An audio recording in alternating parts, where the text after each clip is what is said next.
Alright guys, BLM here, back with a new video, and in this video we're back talking about Survivor 42, and we're here with my mid-season power ranking. Now this is technically a little bit early, we're only 5 episodes into what I would assume is going to be like a 13 episode season, but we are approaching the merge and approaching this big like 2-hour episode, and I feel like this does feel like the right time to be doing this mid-season power ranking here. So again, I will be ranking the 12 players left in the game based on how likely I feel like they are to win the game. Now with Survivor, I do factor in the edit into these rankings, where this isn't going to be solely about like pure game positioning, especially at this point, because I really don't know where the game is going, considering it's a 4v4 coming into the merge. But again, this will be mostly based off of the edit. But before we get into the ranking itself, I do want to talk about my thoughts on the season so far, and also the players booted so far. And really my thoughts on 42 are, it feels like a improved version of 41, where it feels like they learned certain lessons from 41 in terms of the editing of the season being a lot more consistent and a lot more balanced for every player here. We've gotten to know this cast a lot better than we did a lot of the people from 41. We didn't need to waste this time like explaining all these different twists and mechanics, considering again they did that in 41. They don't need to do that here, and again I think those things definitely help the pre-merge here. But I will also say that I did find myself kind of underwhelmed with the actual vote offs so far, where to me, outside of the Jenny boot, which was again all-time great episode there, the rest of the episodes have been very meh to me. Like I've just felt like every single round has been very predictable, to the point where like even the players themselves know they're going home and they're playing the shot in the dark. And that's been an underwhelming element of the season to me, where things like the Mariah vote was something that was pretty boring. The Daniel boot was one that I thought was very foreshown, though the actual result of the vote itself ended up being kind of interesting. Swathy vote was very predictable by the end of the episode.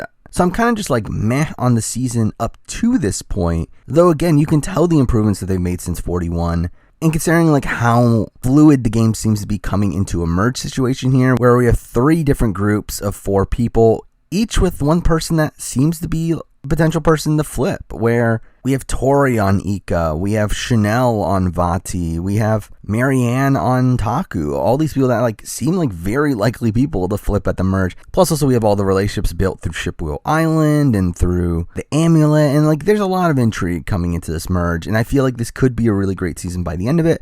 But again, at this current point, I'm kind of just whelmed with it. But with that, let's get into talking about the booted players so far. And let's start off with Jackson, who, again, had a good story. Really cool to see this type of story told on TV, considering trans representation on reality TV has not been the greatest. I mean, I get the rules and the liabilities around his medical condition and everything, and I get why they pulled him. Again, the thing that seems kind of weird is the fact that they even let him go on to begin with, and I get this was like a last second thing, and that they didn't have the time to figure out like the ramifications of letting him on the show, but this did just feel like a bizarre situation, like something we've definitely never seen before in the history of the show, that made it feel like they were kind of just exploiting him on their show for his story and really put him on there just for that. Now, do I think that actually happened? At this point, probably not. Again, like based on the story that Jackson tells in his interviews, it does seem like this was a genuine situation of them just finding out the last second, them being kind of unsure of what to do, but still just a very bizarre situation as a whole. Next up, we got Zach, who did kind of surprise me as a first boot. I mean, like when the cast initially came out, I was like, okay, I think Zach could do well.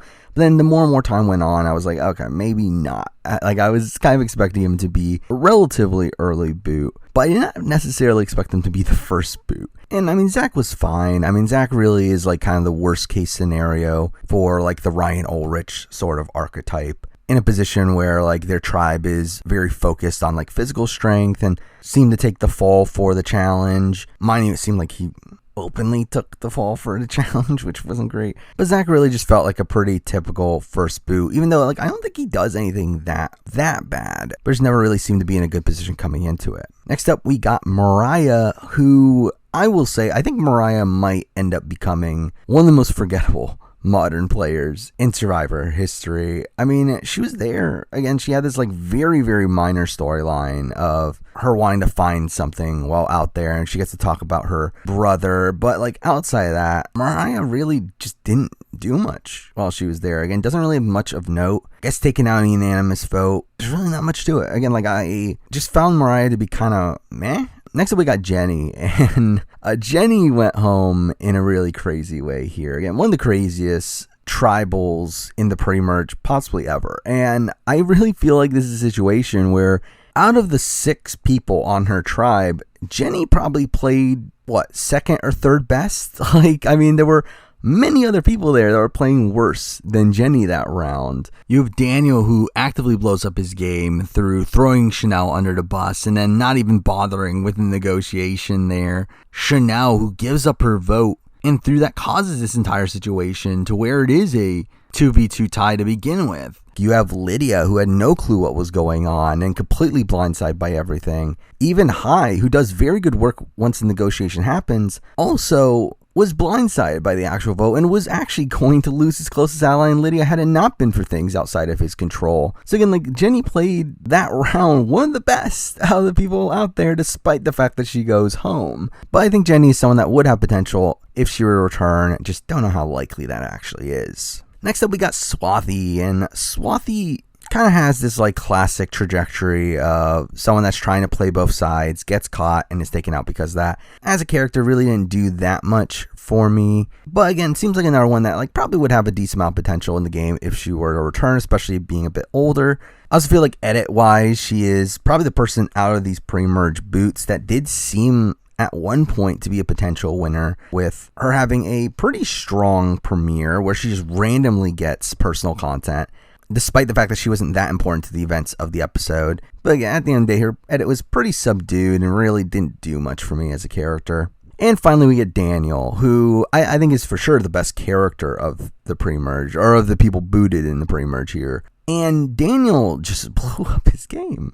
I mean, like, Daniel was in such a good spot coming into that first tribal. I mean, he was in the center of the game alongside Chanel. They were deciding between two sides. And through the misstep of Chanel giving up her vote, and then also the misstep of Daniel essentially trying to rat Chanel out, like both of their games completely blow up in that one tribal. And it is really insane how poorly Daniel plays that round, especially with him just like giving up the negotiation right away. He loses his number one ally. He shows everyone that he's untrustworthy. Just really makes himself a very clear target.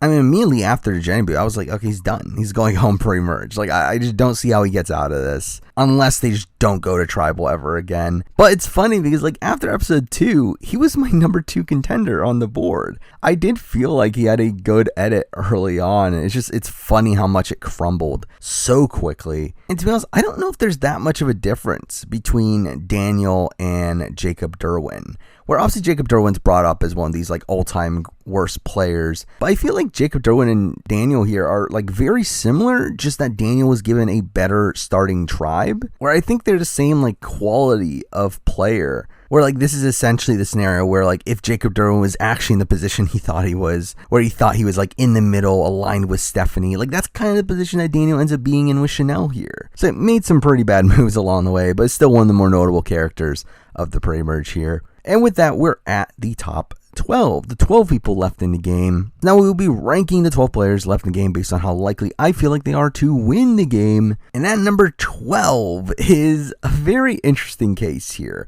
This is a person that I've been very, very low on since really episode 2. They've been at the bottom of my power ranking out of everyone left in the game since episode 2. And despite them having a decent previous episode, I still gotta keep them there. And at number 12, I do have Lydia. And it's weird because like Lydia is someone that had a like not great premiere, but got like decent content in the premiere, in the sense that she was this person who was set up to be this like big character, got these like fun opening confessionals that kind of remind me of like a Courtney Yates sort of figure. But then she's just invisible after that. Like she's barely on the show after that. Even in the episode, the Jenny boot, where she's potentially going home, we get no insight from Lydia on her position in the game, and that's really bad. And it's really not until this last episode that she's finally back on the show, but that very much feels like circumstantial content, considering the fact that she went to Shipwheel Island. But even the content that she got there, again, while it's like strong personal content and her talking about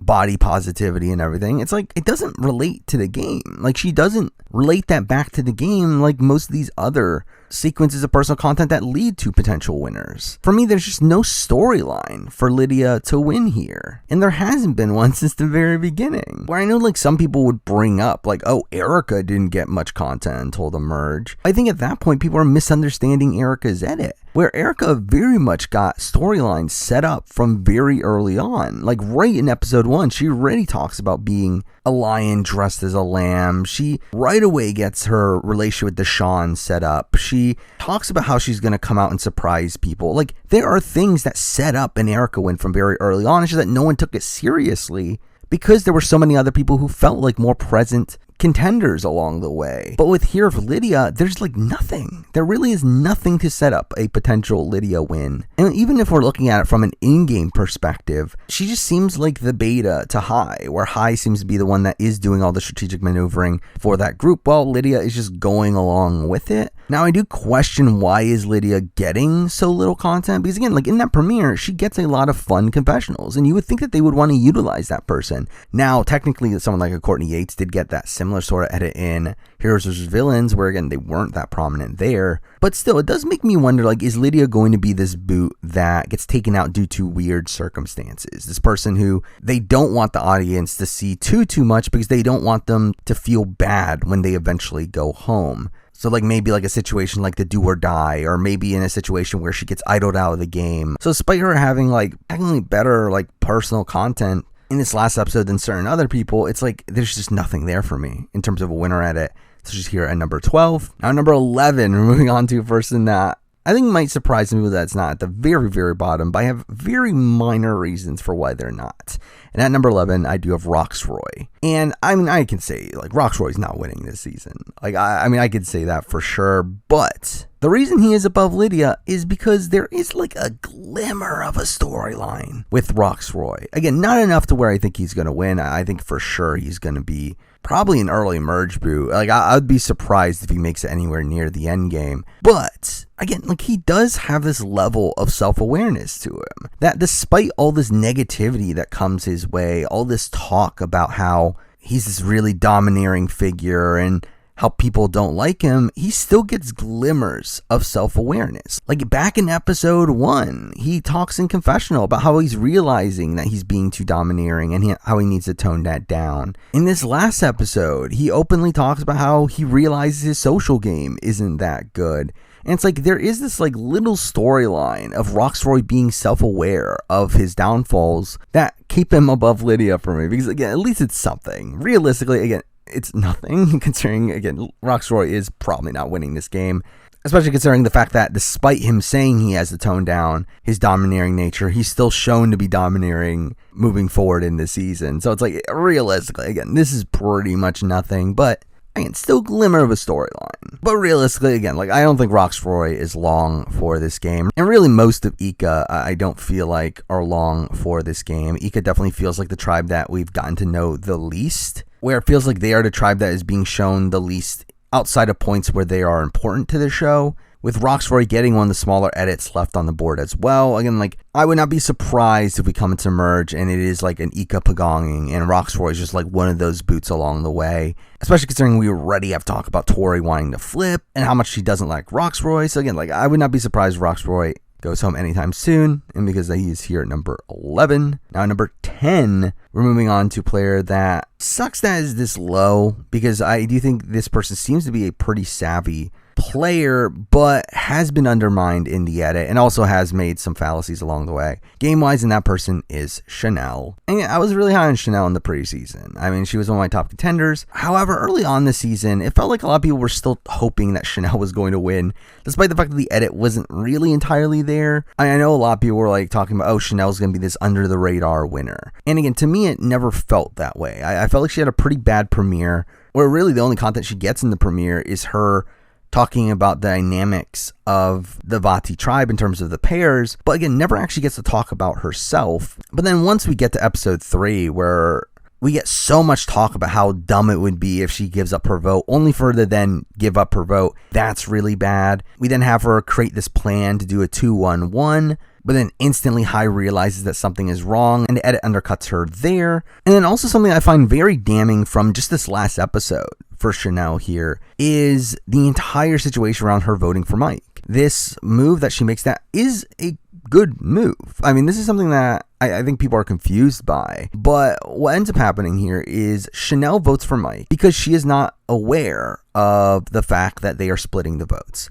And in this situation where they don't split the votes and they go all in on Daniel, and Daniel ends up playing his shot in the dark and he ends up being correct, that would lead to a 0-vote tie, in which they would revote and Chanel would go home. So by Chanel putting her vote on Mike, she's countering the shot in the dark to where Mike would go home instead of her, which again is a good move if she had the correct read, which she doesn't, because again, they do split the vote, which means that even if Daniel did play shot in the dark, she would go home on the revote because it would be a tie between Chanel and Mike. But again, it is a forward-thinking move that I think very few people actually do on Survivor that most people should. Like, very much reminds me of the Devin Pinto move to put the vote on Mike. So again, like, I do like the move, but the fact that it wasn't on the show and they don't explain it on the show is very damning to me. Where again, if this had been a situation where Chanel's the winner, I think they would give the time to Chanel to explain her vote, but they just don't. And considering all the negatives that came before that in the edit, again, like, I just don't feel like Chanel is winning this season.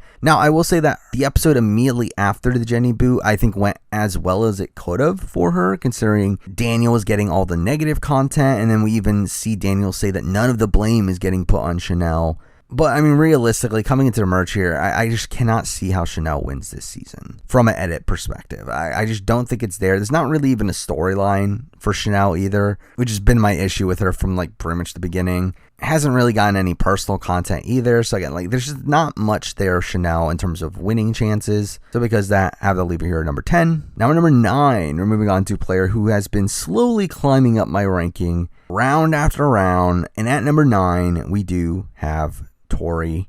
And again, I will preface this by saying again, I don't think Tori is winning this season. To me, Tori is kind of in a similar position to what Sydney was in the last season, where it's either Tori is a very early merge boot, or she's a finalist and a losing finalist. I think it's one of the two. I cannot see a world where Tori is going to win this season. Again, she does have aspects of both style of edits. Again, she has the aspect of being this like Chris Noble or Sydney sort of more wacky character that goes out in an explosive way around the time of the merge. Or she has aspects of this like Angelina style edit, or maybe even a Chaos Cass style edit of this person that makes it very deep into the game, but is perceived to be a goat by pretty much everybody and is kind of looked at as a joke. And that's kind of where I see Tori going. And really, again, it could be either one for Tori. Like, really, I've been thinking, really up until these last couple episodes, that Tori was going to be a pre-merge boot. I was kind of surprised to not see that eventually come through. But at the point that we're currently at, again, like, I think for sure Tori's going to flip. I mean, I think that's almost a guarantee. Again, she even blatantly says that in the last episode she's going to flip. The question is, does the flip turn back on her immediately to the point where she's like the immediate boot at the merge? Or is she going to be, again, this Chaos Cast figure where she flips, but then is so hated by most of the cast that there's no way they're going to give her the win? Or is she this more like a Brandon Quinton sort of flipper where she flips, but then immediately after she flips, everyone gangs up against her because she's a flipper and takes her out? Again, it really could go any of these three ways, but either of these ways, it's not looking good for Tori for me. I mean, for me, like, Tori's edit is just kind of too cartoonish to win modern Survivor, where I just don't feel like that's the way they would portray their winners at this point. So again, don't think Tori is winning. She's here at number 9. Now number 8, we're moving on to a very interesting player. And I do find this person's edit very perplexing in the fact that they're clearly being set up to be a big figure on the season, but also I just don't see them winning still. And that person is Romeo. And again, like Romeo, like right from the beginning, episode 1, he is brought up as this big character on Ika, like the person that's in the center of most dynamics on Ika, despite the fact that he doesn't even get his way on the first vote. And it's actually just undermined in the edit at points. Like, there's points where, like, he's talking about his survival skills, and they show him struggling to cut bamboo. I mean, he's someone that, like, right from the offset, despite being propped up as a big player, also was just blatantly undercut by the edit. And that's something I've been holding on to since the very beginning. And really, since then, his content's been fine. Again, still kind of in the middle of the tribe, aligned with Drea. But really, this last episode was really, really interesting to me, where we do get more Romeo content finally fully establishing his relationship with Drea, talking about Drea as his number one. But also we get this personal content about him talking about his mom, and because that he wants to help strong women win the game, again, with the implication that this means he's gonna help Drea win the game at this point. Like, and this is just such a weird storyline to introduce here to me, to where there's like two ways about it. One, that the edit is being very blatant with us in the fact that he is actually going to try to help Drea win the game, and Drea can win the game, and Romeo will kind of lay on his sword to try to give Drea that win. Or could be someone else. Maybe there's another person he meets at the merge that he does a similar thing for moving forward after Drea eventually goes home, which I am suspecting will happen at some point. I think either of those things could happen, but at the end of the day, it's still not winning edit for Romeo. I think this very much to me sealed his fate in terms of winning the game. I think this is a confessional that very much felt like they're going to make Romeo the kingmaker in the game, where Romeo is going to essentially decide who the winner is, but isn't actually going to be the winner themselves. Where I do suspect Romeo is probably going to be the last standing of the original Ika tribe. Again, the Ika tribe is not one that I'm expecting to do well coming into the merge. And again, at that point, I think it'll be interesting to see how he maneuvers through the game. As again, like, it very much feels like they're setting him up to be this style of figure like Sugar, or like a Lisa Welchel, or a Monica Culpepper. And the fact that, again, like, it doesn't seem like Romeo has much chance to actually win, but is going to be a major factor in deciding who does eventually end up winning. And I feel like that would make sense based off his edit, which is one that, again, he's been kind of undermined along the way. Doesn't make it seem like he is an eventual winner, but I do suspect Romeo is probably going to be an end gamer, whether that be someone that makes final tribal, or someone that maybe lays down his sword towards the end game to propel someone else to win. Either way, like, I just don't actually see Romeo winning the game, and because he is left here at number 8. Now, number 7, we're moving on to a player that for so long the Edge community has been calling the potential under the radar winner, and I just never seen it personally. And the main reason this person is as high as they are is because of the starting tribe that they were on, and that person is Lindsay. And again, for me, Lindsay has had longevity. And really, everyone that is involved with the amulet, I did expect to make the merge, considering that they just randomly brought it up in episode 2, kind of out of nowhere, that made it seem like, okay, this is definitely supposed to be a lasting storyline here.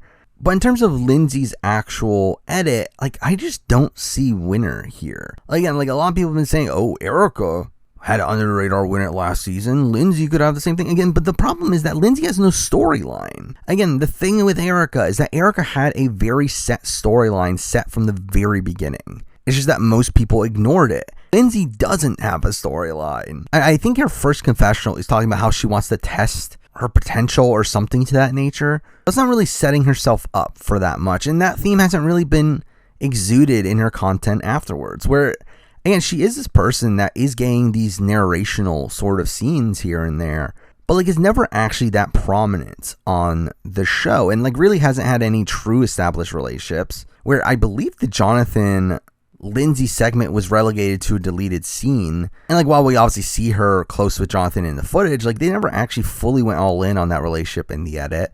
We really don't know her relationship with Omar at all. And then she seems to have a more hostile relationship with Marianne until this last episode where they're talking about Mario Kart, which in general, I feel like that scene was also a pretty bad look for her, to where Jonathan's complaining about both Marianne and Lindsay, with Lindsay not even get to react to that, where at least Marianne got to react to that in the edit. So it's like, I just don't see the winner potential here for Lindsay in terms of the edit. Again, in-game position, I think there's definitely win potential. Again, she's part of Taku, who seems like the strongest 4 come into the merge, and seems to be a well-respected person within that. But I just question overall where Taku is in the game. Where, like, this is something I'm kind of conflicted on, even in this power ranking, is this concept of, is Taku the complex tribe, essentially? Where, like, if we're going by complex tribe theory, which was pretty much irrelevant in 41, Taku feels like the complex tribe. Like, while again, like Lindsay is definitely the least complex of the four,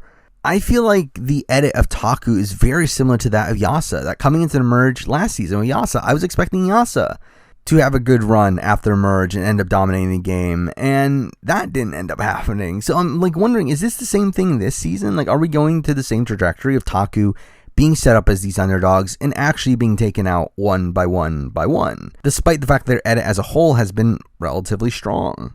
So that is something I do struggle with Taku as a whole, and like trying to figure out exactly where they're going to go after a merge. And really, I can see Lindsay being the merge boot or an early merge boot, to where like I feel like there are similarities between her edit and that of other recent merge boots, someone like an Haley and someone like a Michelle Schubert to a degree.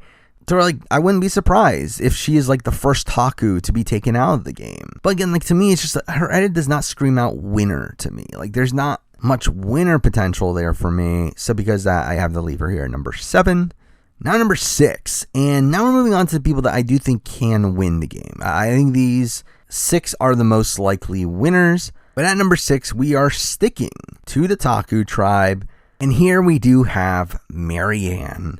And Marianne has gotten a very strange edit so far, but then that's Marianne.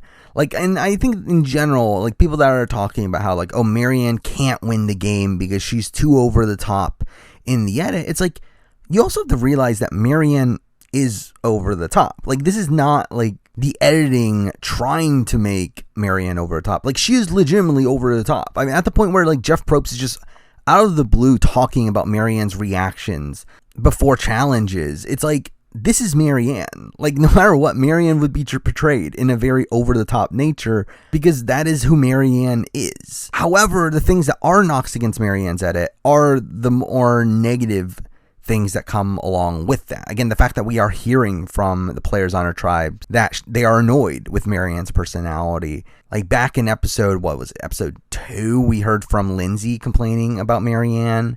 And then we follow that with this latest episode where we get Jonathan complaining about Marianne. Like, those are the true knocks for me against Marianne's edit. Not really this over-the-top nature in a sense that, again, like, I don't know how else you would portray Marianne considering she is Marianne. And again, the reason she is this high is because, again, she is on the Taku tribe. The tribe that, again, like, on paper seems like the tribe that would contain the winner. And also, I feel like Marianne has one of the most blatant winner quotes on this season, where right from the premiere, her first confessional is talking about how she wants to show weird people that they can be weird and they can win too. And that was a line that always stuck out to me as like, that seems like a winner quote. But I will say that, again, like, the negative content around Marianne is not great. And also, like, I feel like we don't know much about Marianne's relationships in the game. Like, while we know that Takus are relatively strong, and it feels like a lot of the division between the Taku tribe seems to be more artificial, to where like these seems like things that are annoying for like a second but then really are just kind of fine. They're going to stick strong after the merge. But again, interesting that there was like foreshadowing early on the season of Marianne potentially flipping against the Takus, to which, again, if any of the Takus are going to flip, it does feel like Marianne is the clear person to do that, especially because, like, again, like, back to the negatives, like, we just really have no established relationships with Marianne. Like, while we hear, like, oh, Jonathan likes Marianne early on this season, even though, like, right now it doesn't seem to as much, it's like, we don't know much about Marianne's individual relationships. Like, despite her and Omar seeming to be close and being in a lot of scenes together, we never got the establishment scene of her and Omar's relationship. We see more negative elements of her relationships with Lindsay and Jonathan, which again does make it seem more likely that she's going to flip down the road. But considering she hasn't really had any true established relationships and also the negativity along the way, still one of the less likely winners on the board, despite, again, to me having a decent premiere. And again, certain problems with her edit being able to be rationalized by the fact that she is Marianne. But I think at the end of the day, she's probably going to be like a mid-merge boot. Again, kind of similar to that Elaine sort of mold, as someone that is being propped up to be a fan favorite, but not really the potential winner.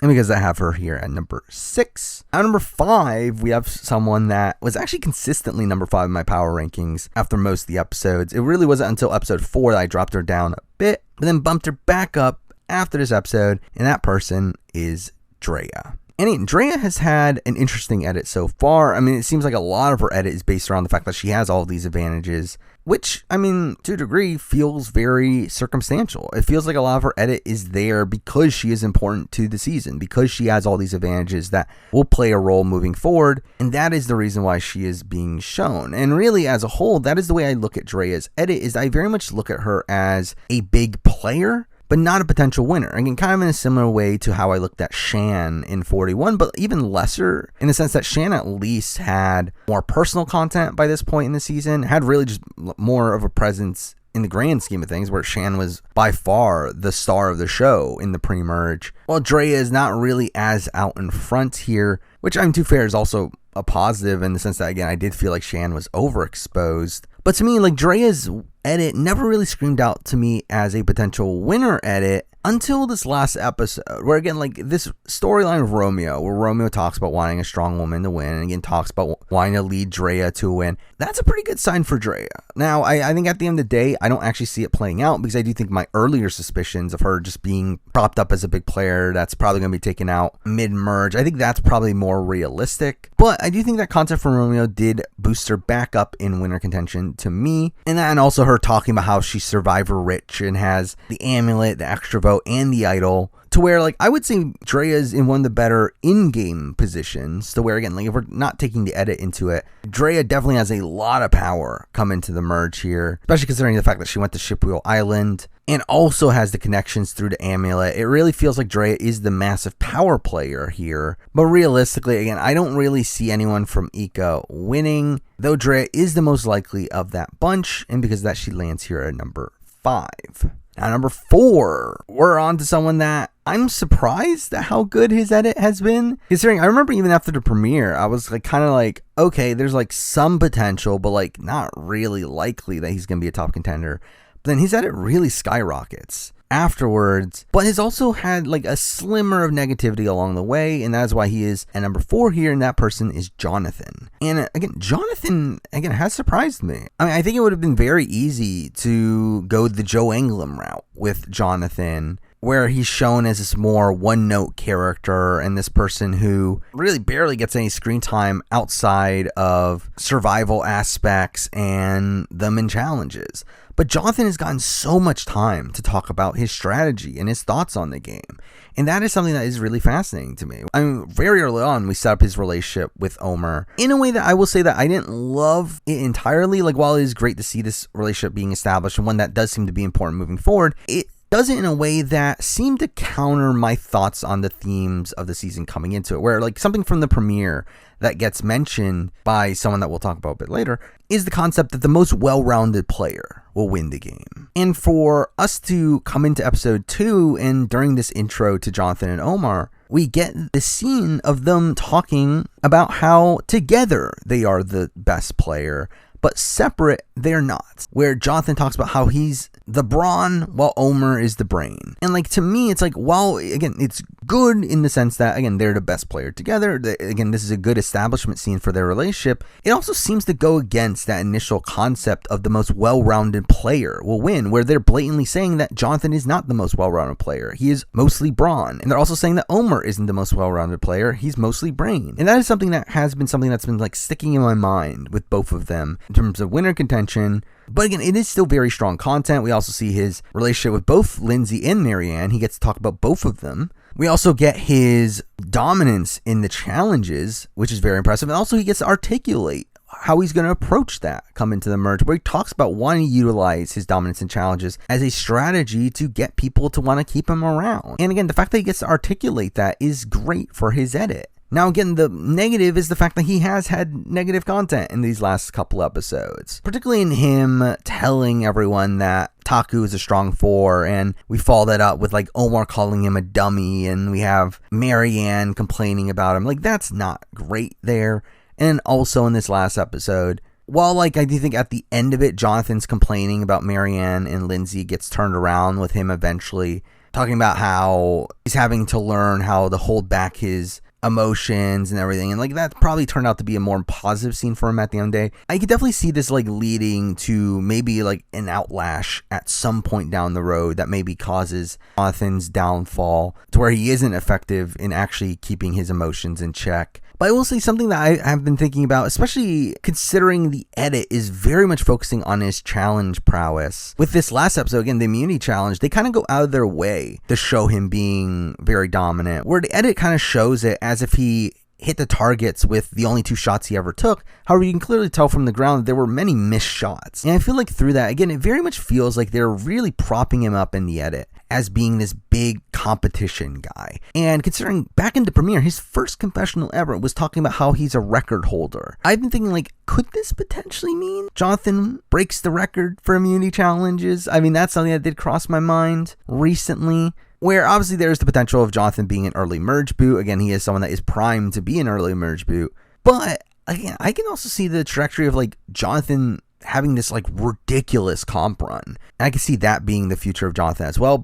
And if he's going to win, I feel like he's probably going to need that run. Or like I can't imagine them actively taking Jonathan to the end. But so overall, like again, I'm pretty high on Jonathan's edit, but there are some like pretty blatant knocks to push him down here to number 4. Now, number 3, we're moving on to a player that I was high on in the preseason, but the edit was something that left something to be desired for me until a bit more recently, and that person is High. I mean, again, at this point, I have High at number 3, and he's been at number 3 for the last 3 episodes, but again, like, I did not love his premiere. I felt like his premiere was one that really just set him up as a player without giving him any like personal content or any real storyline moving forward, where like he's the person to talk about how like dangerous the twists are going to be. And it really felt like they were just kind of using him to propel the game bodiness of the season.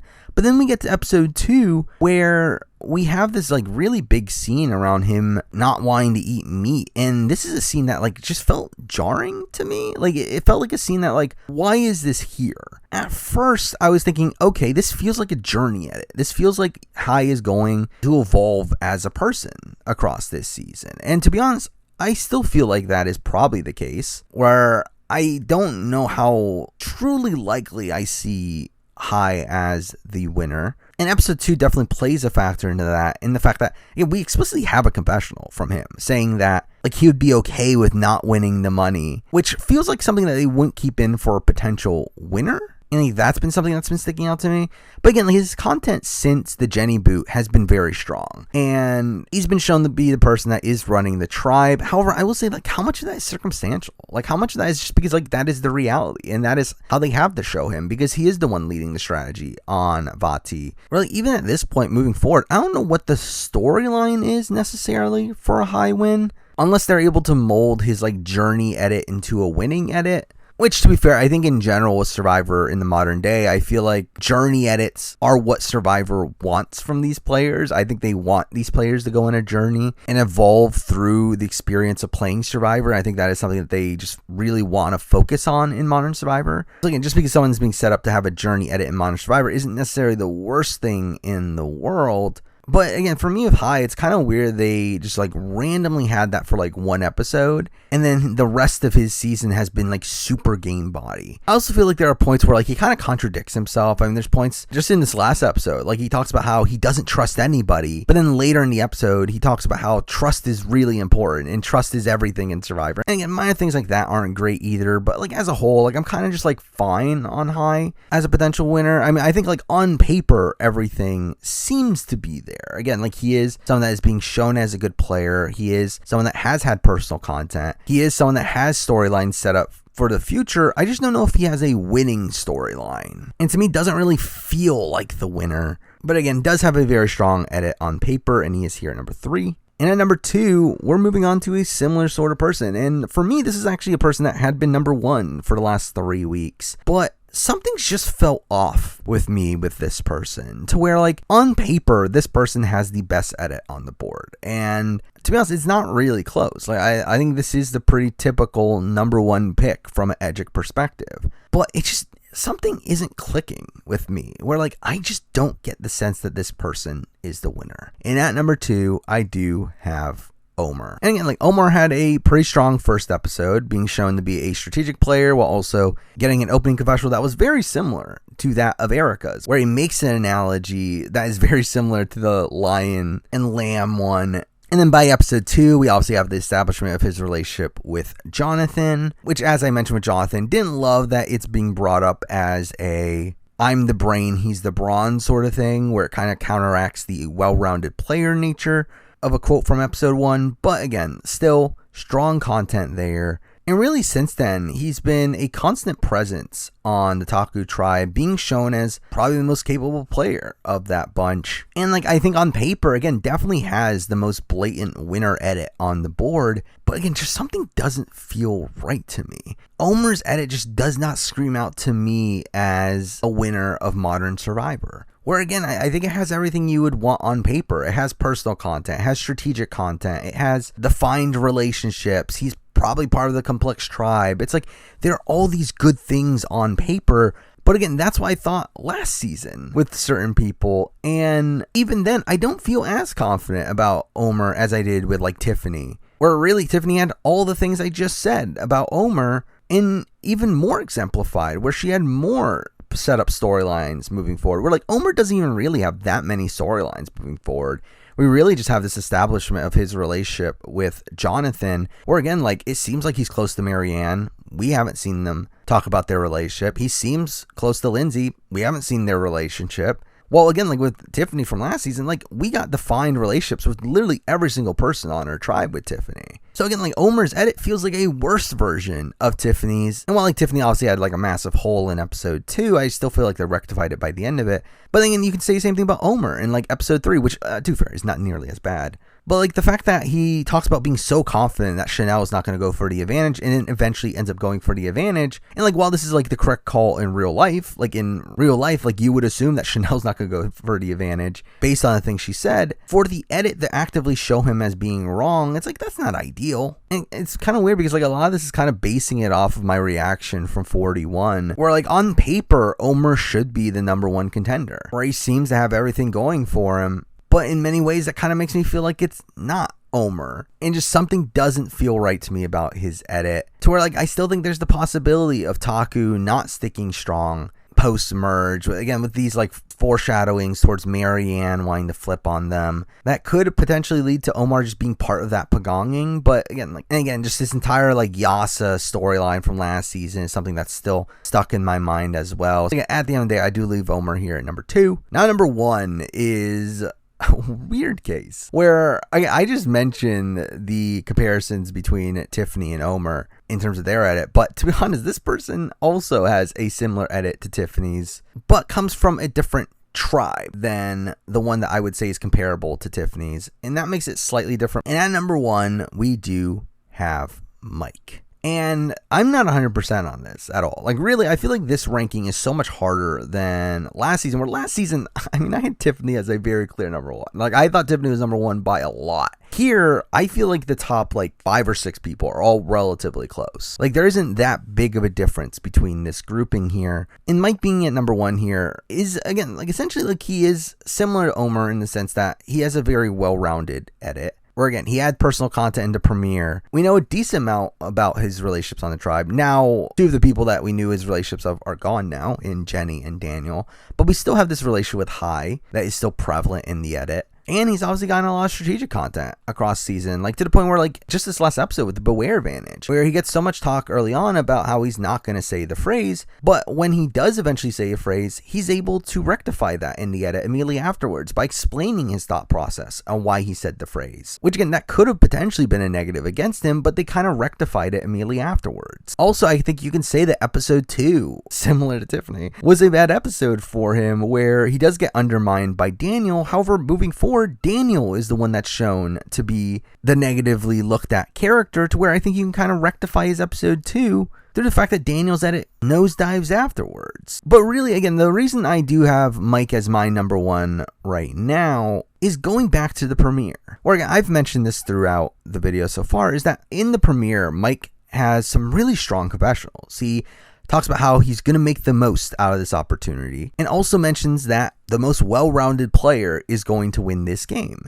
which is followed up by him showing all three facets of the game. And the fact that we see him being a prominent figure in camp life, we see him showing his strategic ability in the savvy or sweat decision, where he gets to outline why he wants everyone to go for savvy to lessen his threat level. And then we also see him building relationships with Daniel and Jenny, especially after he finds the beware advantage, where his immediate reaction is, okay, I need to solidify my social relationships, and we see him proceed to do that. So again, in many ways, Mike's edit does have similarities to Tiffany's as well. Again, both Mike and Omar, I think mixing their two edits together are essentially the Tiffany edit. I think a difference here is that, again, I don't think Mike comes from this blatant underdog tribe, where like I don't think Vati, despite the fact that they probably should be the underdogs in the sense that they seem to be the worst in competitions at this point, they're not being portrayed as the underdogs. Like, that is Taku that are being portrayed as the underdogs, but in a way that I can very much see the Yasa situation happening with Taku. And considering I just don't think anyone from Ika is winning, I feel like that probably means Vati will contain the winner. And if that's the case, I feel like Mike is definitely the person on Vati I feel the most confident about in his edit. I feel like his edit does fulfill the themes of the season the best up until this point, and has the least amount of glaring holes, even though, again, his episode 2 is pretty bad, but again, not enough in a way to where I would completely discredit him as a potential winner. But again, I'm not as solid on this as I was with last season, even though I ended up being wrong, to where like really any of the top 5 or 6 here winning would not surprise me that much. But for me, at this point, I do have Mike here at number 1. But there we go. I mean, that is my mid-season power ranking for Survivor 42. Now, moving forward, I will be doing a review of the season once the season is done, followed up by an eventual player ranking as well. Obviously, along the way, we got BB Can 10 going on as well, where you can expect similar videos for that. Obviously, expect more Survivor Big Brother videos moving forward as well. Also, if you want to hear my thoughts on the season as the season is going on, you can follow me at Twitch, at twitch.tv/theMarianne, where I will be talking about the episode at 11 o'clock Eastern Time on Wednesdays after every episode. So you can catch me there as well. But for now, that is the video. Thank you for watching.